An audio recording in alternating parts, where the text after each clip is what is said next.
Welcome to Cosm Full Moon Ceremony. Cosm stands for Chapel of Sacred Mirrors, and we are a radically welcoming interfaith art church. Now, tonight is the 218th in an unbroken chain of Cosm Full Moon Ceremonies that we started in January of 2003 in our home in Brooklyn. And we had 5 years in Manhattan, and we had 11 years here on site, and now virtually we are coming to you online again. So being that it's the 218th full moon ceremony, we like to say that 218, when you add it all together, is the number 2. And so the number 2 in numerology is, represented by feminine force, the supreme feminine force, grace and power. That's associated with number 2. And it signifies cooperation and an aim to bring peace and balance back to a relationship or a situation. How apt is that? And of all the numbers, it is the most intuitive, considered to be associated with sensitivity and currents, being current to feelings, like understanding your feelings and looking for clues that are evidence that you can respond to empathetically. So it's like associated with empathy, and represents partnership, 2, obviously, and the balancing of 2 individuals or 2 concepts, 2 opposing concepts coming together in oneness. Holds great power over any situation and wields diplomacy and tact, harmony, and signifies teamwork. So rather than the use of control or authority to have results. So that's what 2 in numerology is associated with, and I think that's so perfect. It's about the mediator, the guide down the middle of the road. And we need a lot of mediation right now in our world.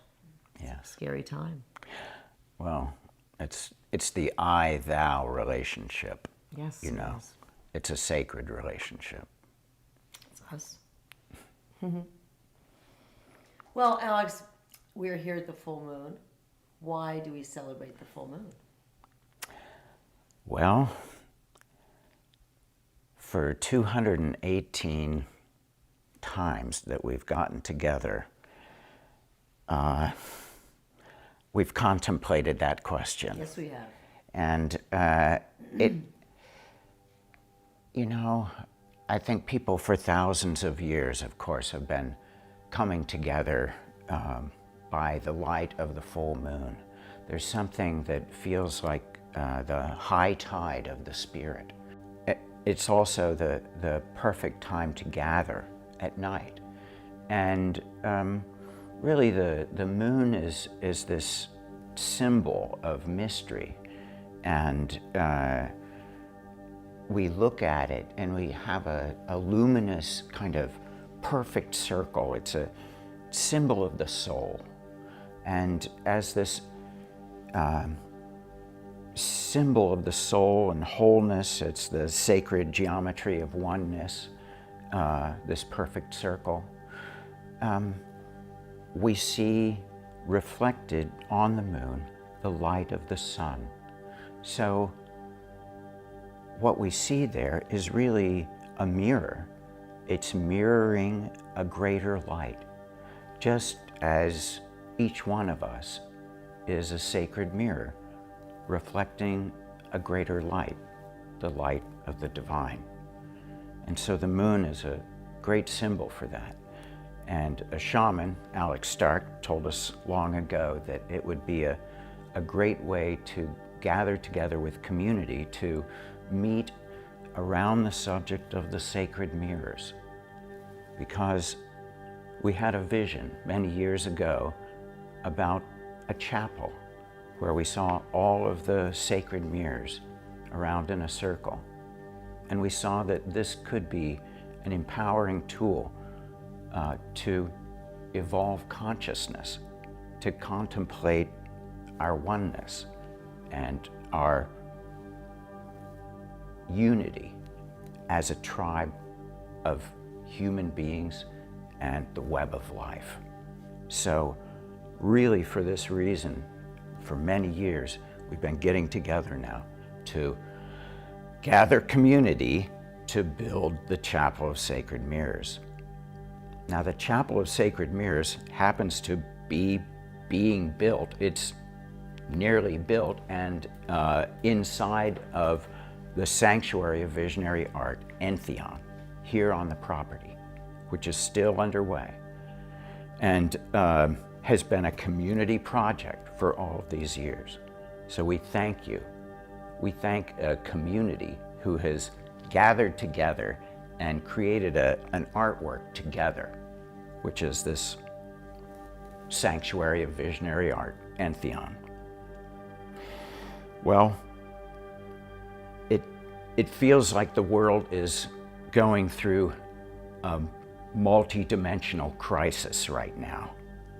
And I was just thinking that it feels like maybe the world's on kind of a bad trip, you know? People who've had a psychedelic experience have gone through real intense kind of transformative, you know, visionary, crazy kinds of times and experiences. And so I was wondering if that, you know, kind of in some way is informing my understanding of this time. And I was feeling so many feelings, as I imagine many of you are. And so this put me in touch with remembering the great LSD psychiatrist and really the world's leading psychedelic researcher, Stanislav Grof. He sat with thousands of patients as they went through their psychedelic experiences, and he noticed some archetypal kinds of patterns that emerged in these experiences. And he saw time and again a kind of sequence that was patterned after physical birth. And so they go after the stages of birth, and there's 4 stages. He called them the birth perinatal matrices, or BPM. So BPM number 1 was the happy womb, where you were all snug and warm and safe, and everything was cozy and happy. That was the condition, the happy home and very snug and warm. That's number 1.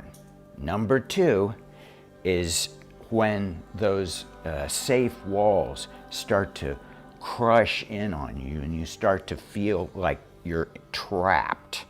He said you don't have to be reliving your physical birth, but you can be having these feelings, you know, like this existential sense of no exit, you know, a sense of entrapment, you know, just emotionally. And so then it leads to BPM number 3, which is when there is an opening, a dynamic and violent thrust forward, when things are changing very fast and there's a tremendous upheaval. And so, in a sense, I feel like our culture is going through that period right now, that there's a force that is being unleashed and is being born. And of course, number 4 is a new world.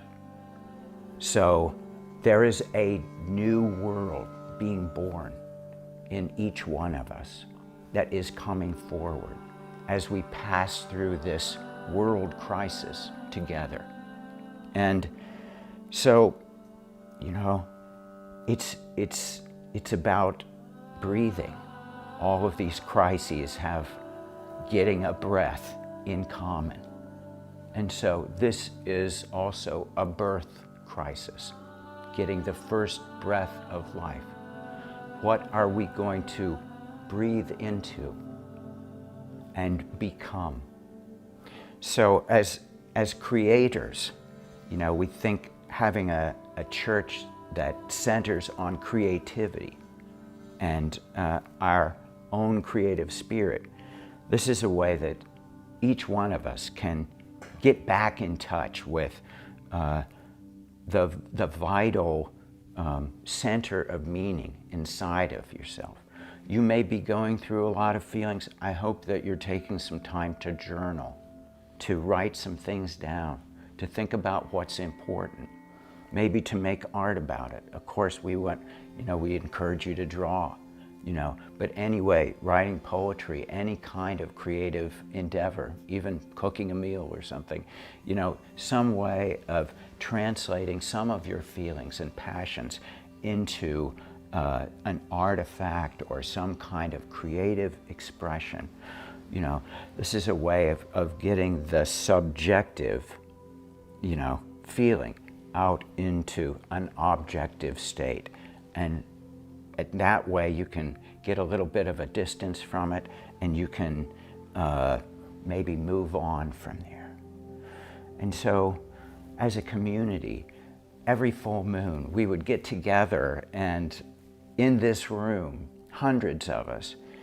And so now we're in a new condition, we're inside of a womb, we're inside of our kind of self-isolation kind of spaces, and yet something is being born in us, something is coming.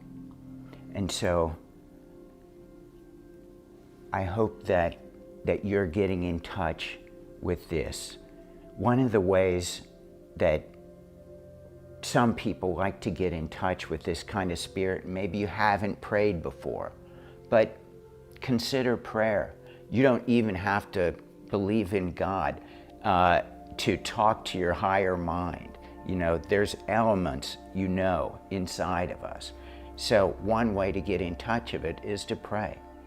But there's some stuff you could know about praying. So one of those things is just to be really straight, just be humble, be open, be honest.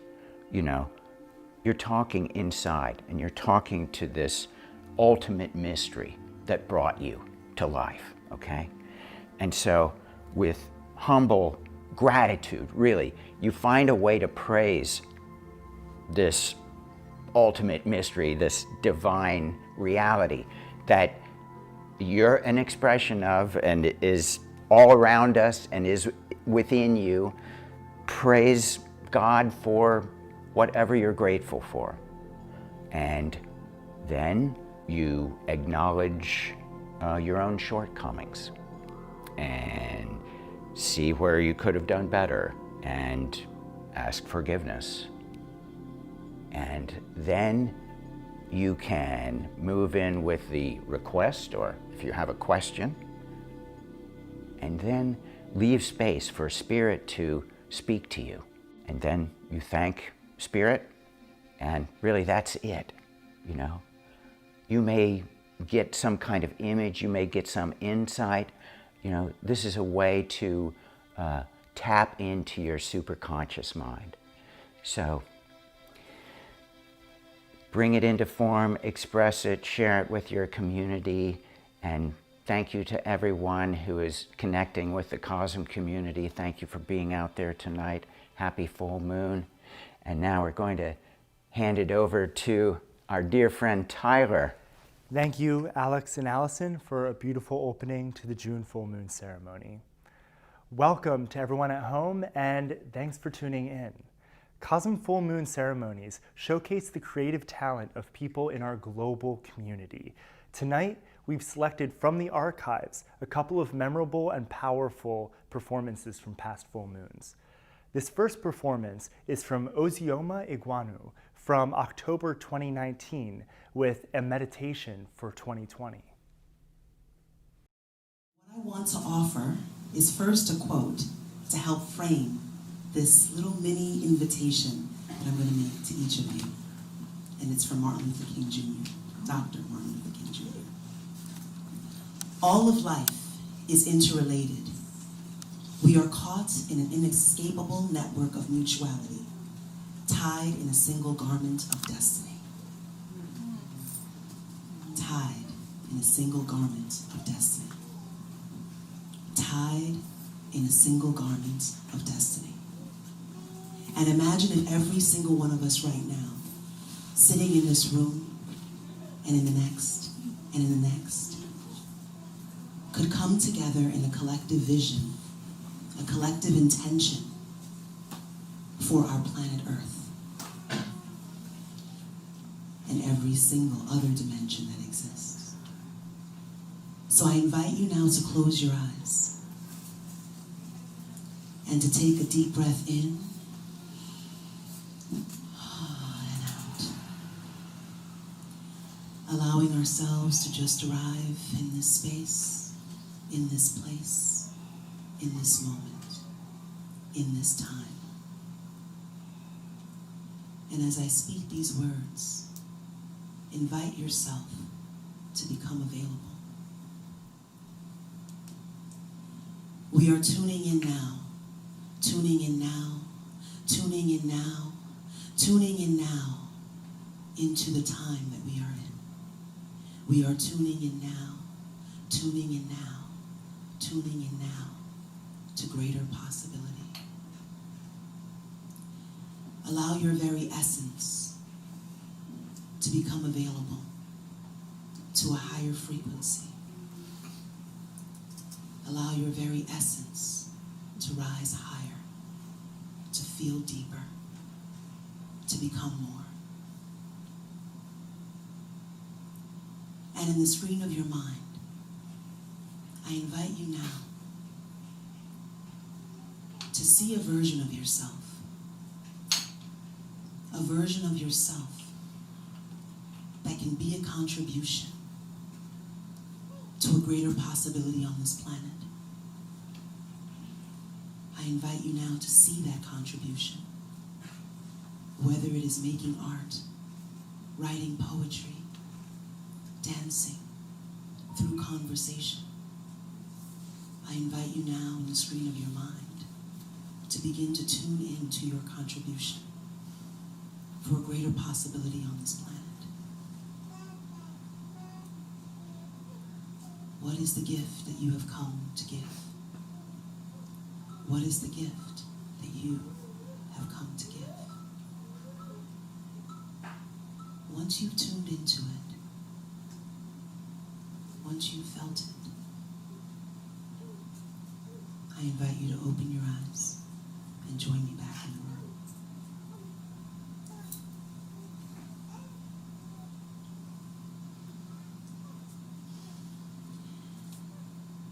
Every single one of us have something powerful to contribute to the future. But many of us are holding it back because we're afraid. I call this our golden secret. The secret that we know. I see the nods, I feel the energy. The secret that we know, that we're truly here to give. And our world is inviting us now to bring forth that golden secret, to bring forth that gift so that our world can be illuminated in these times.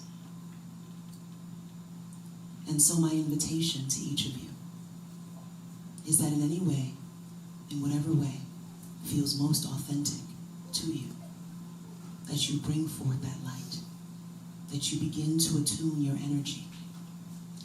80 days, 2020 begins in 80 days from today. Begin to tune your energy. And then when 2020 comes, shine your light. Burn bright. Thank you.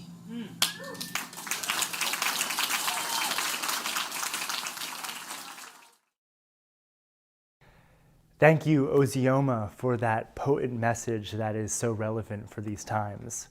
Next, we have Dr. Delvin Solkinson, permaculture educator and COSM board member, to tell us about 7 ways to think differently. I'm blessed to be here with all you visionaries tonight. I'm going to open with a quote from one of my heroes, St. Francis, who said, "What you're looking for is where you're looking from." My mentor, Luby McNamara, synthesized permaculture design into 7 ways to think differently. Those that want to participate at home can consider this a visionary design practice, and how these 7 ways to think differently might be applied to your business, your relationship, even your garden. The conventional way may be scarcity thinking. The first way to think differently is abundance thinking.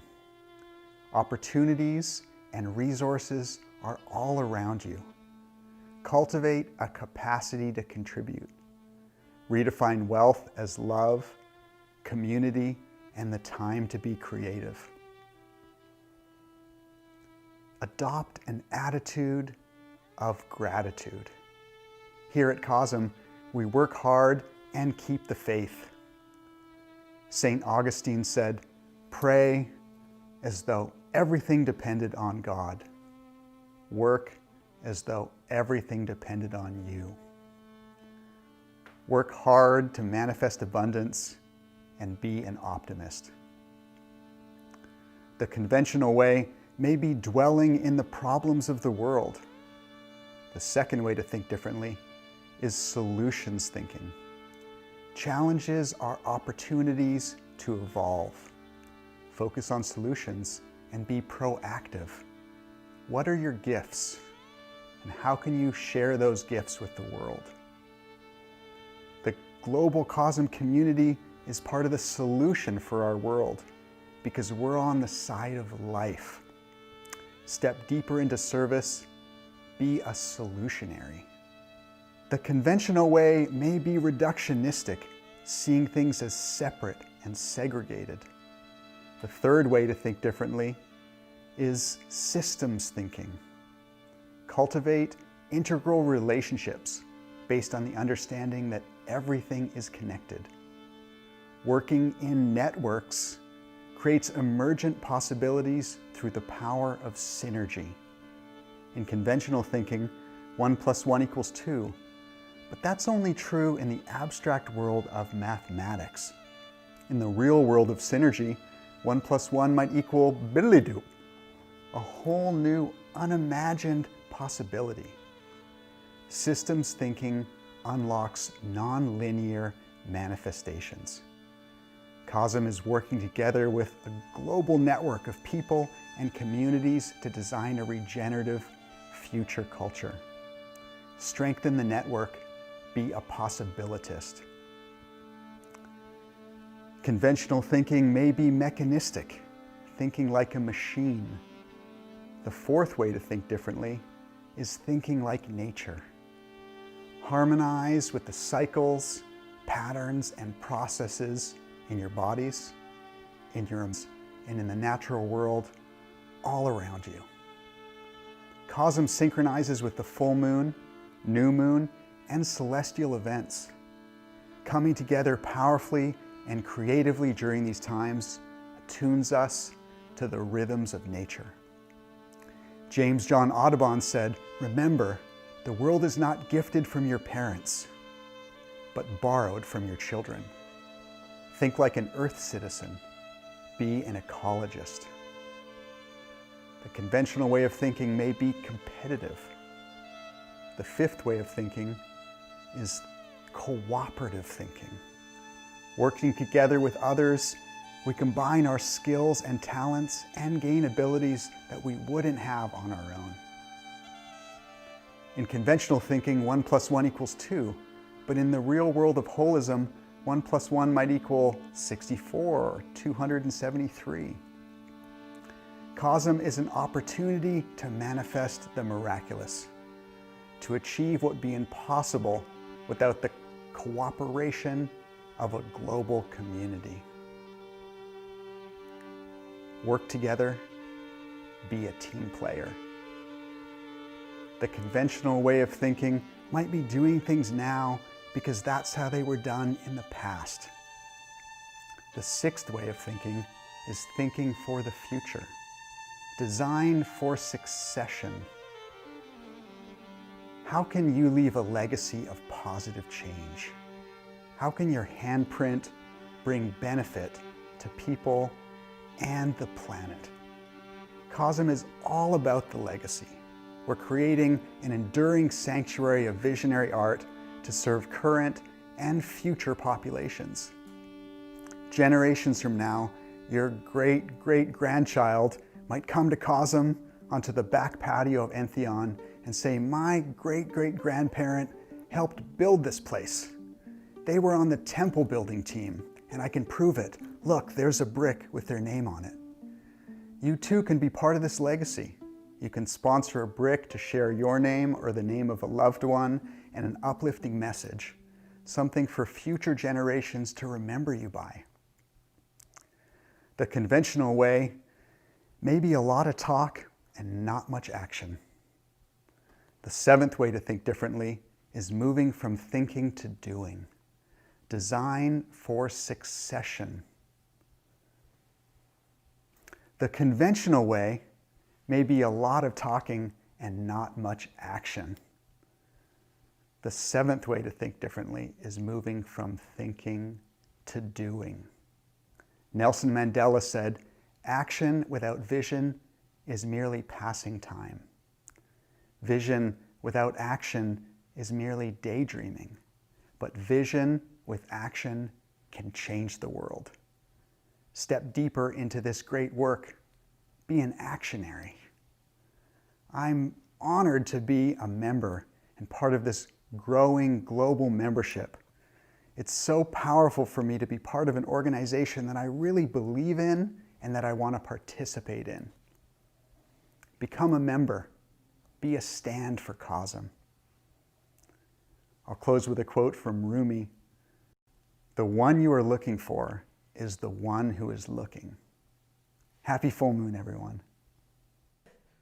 Thank you, Delvin, for sharing so many ways to think different. Next up, we have Peruvian Visionaries, Fiametta and Juan Taminchi, to share an Icaro, a sacred song embedded in his painting. Con el colibrí, o como equilibrando las energías con el colibrí. So this painting is called the colibri, or the hummingbird harmony, or the balancing of energies through the hummingbird.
Thank you to Fiametta and Juan Carlos for sharing that performance, which really pushes the boundary of what visionary art can be. Next up, we have Allyson Gray with this month's Parsha. Thank you, Tyler. Well, here we have a learning Torah, one that might have been found in a classroom of Jewish children in the mid-1900s. And it's got a lovely cover. And inside here, it has a paper scroll so that young people could learn to read the actual words of the Torah, but they're printed here on paper. So what is the Torah? The Torah is the central altar object of all synagogues. It contains the story of a people, their laws, and philosophy. It's the oldest continuously handwritten book there is. The text is hand-drawn on blessed lambskin parchment by trained scribes. Each Torah has the exact same 304,805 Hebrew letters in the same order. Every week, in every synagogue in the world, there's a conversation about one of the 55 portions of the scroll. They're called the Parshas of the Torah. And it's like a global conversation. I think of it like an oracle. When I read them, I think of my own life and the resonance with the people of my ancestors. So in the text of the Torah is the 5 books of Moses. And they're said to have been written by Moses from his hearing the word of God.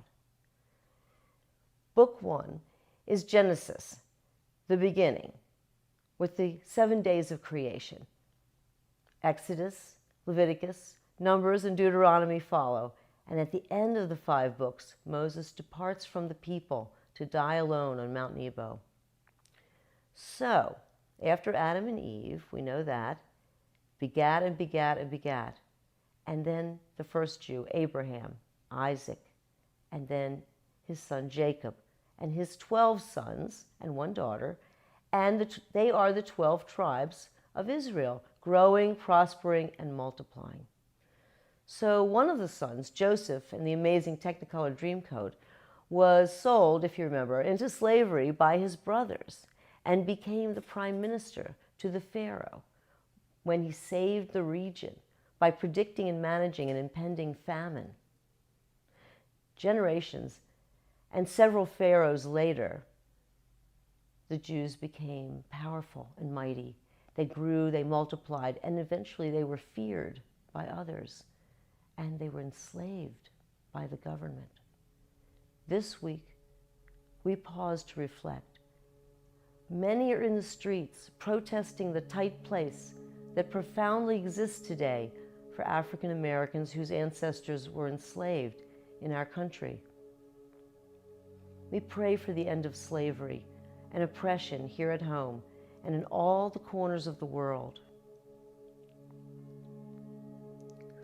Well, the climax of the Torah story happens in the book of Exodus, when Moses, a Jewish slave child, adopted by Pharaoh, raised and educated in his palace, leads the people out of slavery. Then the third book, Leviticus, the escaped slaves, hundreds of thousands of refugees, show up on the banks of the Red Sea, where other nomadic tribes are camping and grazing at the base of Mount Sinai. The escaped slaves encounter no welcome. Well, consider refugees of today who flee lives of pain and oppression, a caravan of suffering people, homeless, with nothing, no support, showing up on the banks of some strange country. A new life began for the 12 tribes at the base of Mount Sinai. Like Burning Man, each tribe positioned their campsite around the tabernacle, the center of spiritual learning and of justice. How could they all get along and make something beautiful together? In these days of pandemic, many of us examine the possibility of a transformed life of liberation from our own tight place. Entering a new phase, we may take on new commitments. We may reorganize, make new rules for ourselves that bring happiness, creativity, and service into our lives and into the lives of others. This week's Parsha is called Naso, which means census. In the book of Numbers, a census is taken. All 20 to 50-year-old healthy men in each family were counted and expected to provide military service to protect the people wandering at the base of Mount Sinai. Over 600,000 plus men were counted in all the families. Every family had special rotating responsibilities also to care for and move the tabernacle seasonally for the nomadic people. Inside the tabernacle, Moses wrote the Torah, and the high priest performed rituals and conferred with Moses on the well-being of the people. There are 617 laws throughout the Torah, including the 10 Commandments. In this Parsha, there are 3 laws. The first law instructs that lepers and those with communicable disease wounds must be sent out from the camp. Survival of the whole depended on a healthy population. There was no cure for leprosy or communicable infection, no hospitals. Quarantine meant being sent from the camp into isolation. Well, currently, pandemic has been a new experience in our generation. Even with well-equipped hospitals, viral genocide just brought down 100,000 of our country's most vulnerable people who could not be saved. May their memories be a blessing.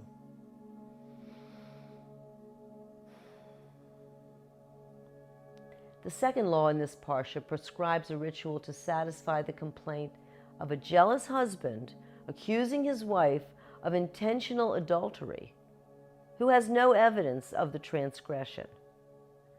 The ritual consisted of the priest writing the accusation with sacred, blessed, specially prepared ink on a small piece of lambskin parchment that would then be placed in a vessel of holy, blessed water.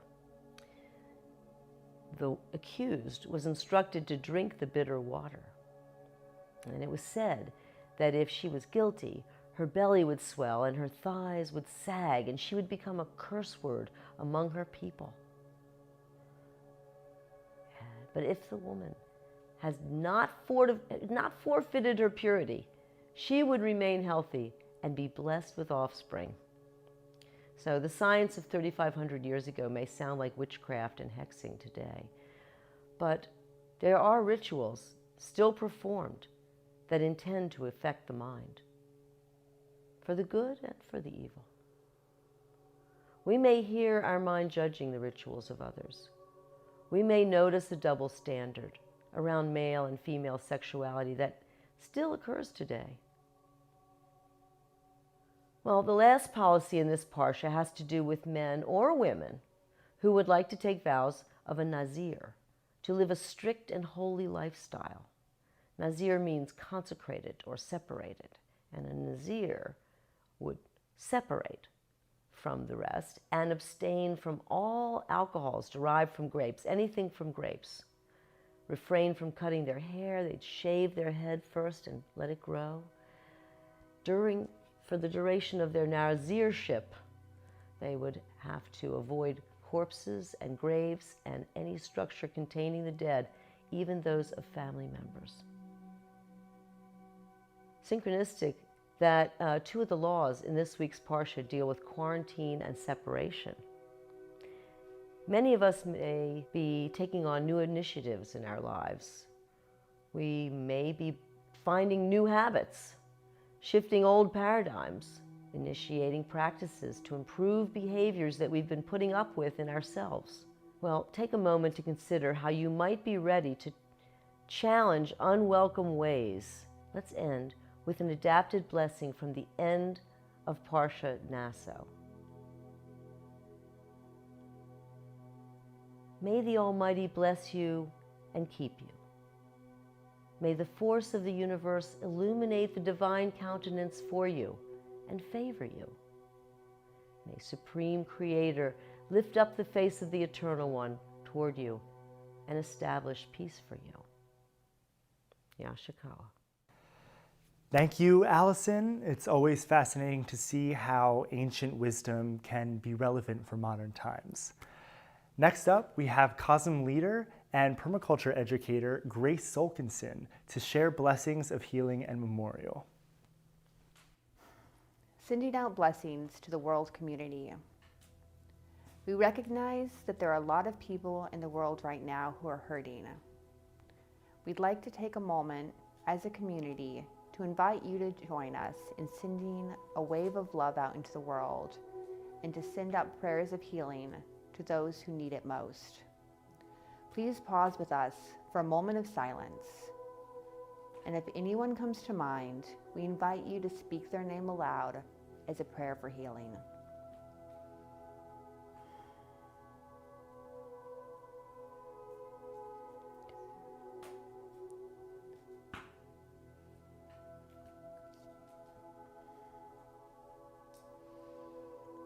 Another tradition we like to hold at our full moon ceremonies is one of remembrance for those who've passed before us.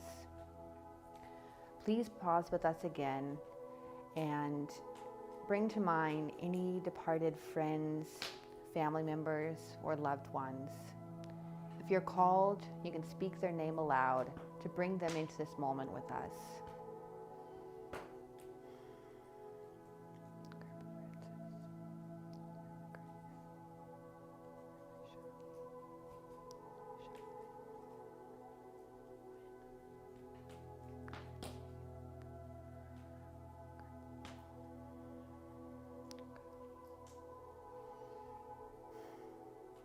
May their memory be a blessing to you. I'll leave you with some words of wisdom by the Sufi mystic poet Rumi, who said, "Be patient as you wait in the dark. The dawn is coming." Thank you so much for being here with us tonight. We love you all. I'm going to send it back over to Alexa, who will be doing blessings and declarations.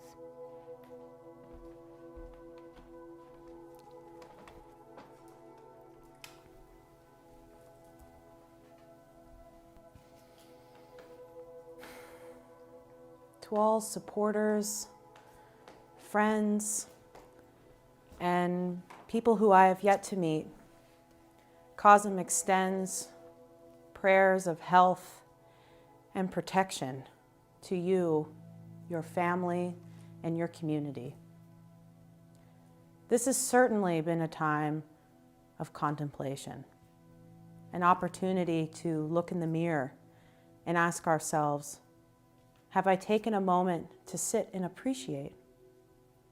What have I observed? How did it make me feel?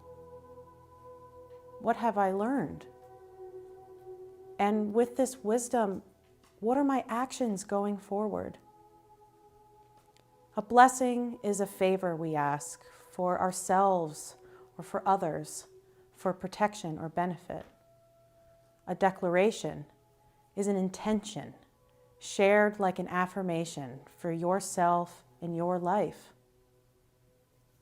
Now more than ever, prayers of love and protection to your community can bring powerful, energetic support. The key to all of this, though, is using all positive words. The law of attraction is about taking the mind's thoughts and manifesting them into reality. And that's what blessings and declarations are all about. Thank you to everybody who participated this month. Over a couple hundred again came in from all over the world, and I'm here to read a few. Ryan from Virginia with a blessing. May the rage inside be turned into constructive art, and let the anger inside be channeled into positive change. Chris from Colorado with a declaration. To keep compassion and gratitude as the lenses in which I view this reality. Andres from Mexico with a blessing. Life is a way of love to express. Truth is a guiding light. Ilana from Georgia with a declaration. In this moment of shifting realities and uncertainty, I would like to bring forth love and expansion. Love for all of humanity and to allow those who have been oppressed to heal. An expansion for those who have endured privilege to make a conscious effort to help the rest of humanity by analyzing their own place in society. May we change the system and evolve as a greater collective species. Jonah from Illinois with a blessing. I pray for the safety of those lost in these perilous times. Swathi from India with a declaration. I hope to be more patient and understanding toward my loved ones. Jess from New Mexico with a blessing.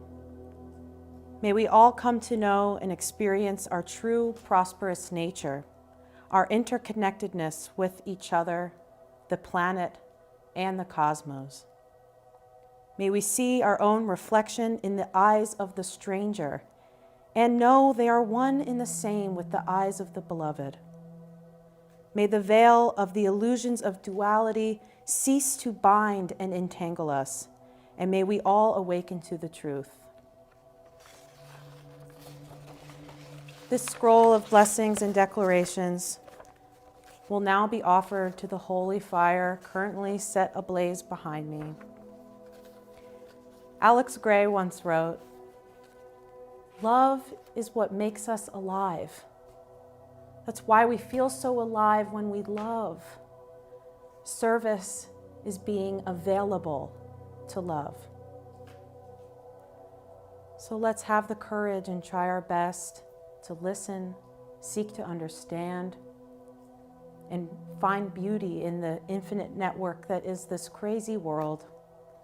And may all your prayers and intentions be fulfilled for the benefit of all beings.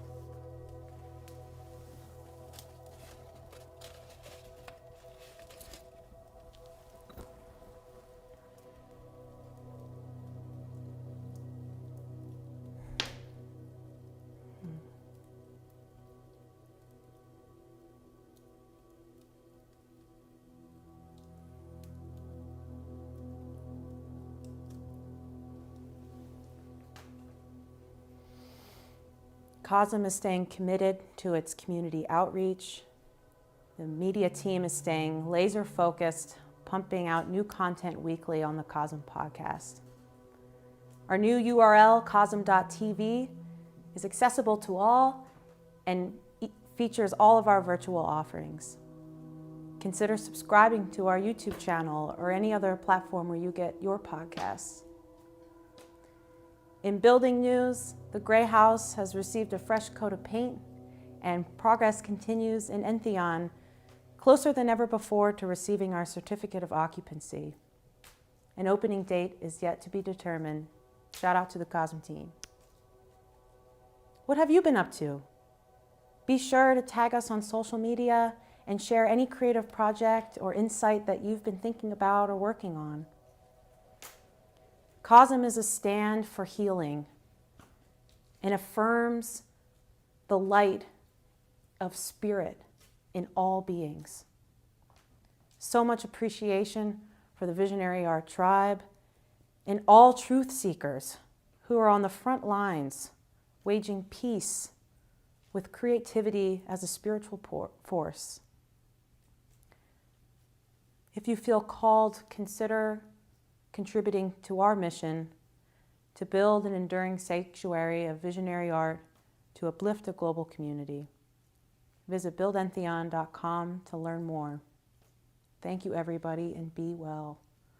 I will now turn it back over to Alex and Allyson for the closing benediction, dedication to love. Dedication to love.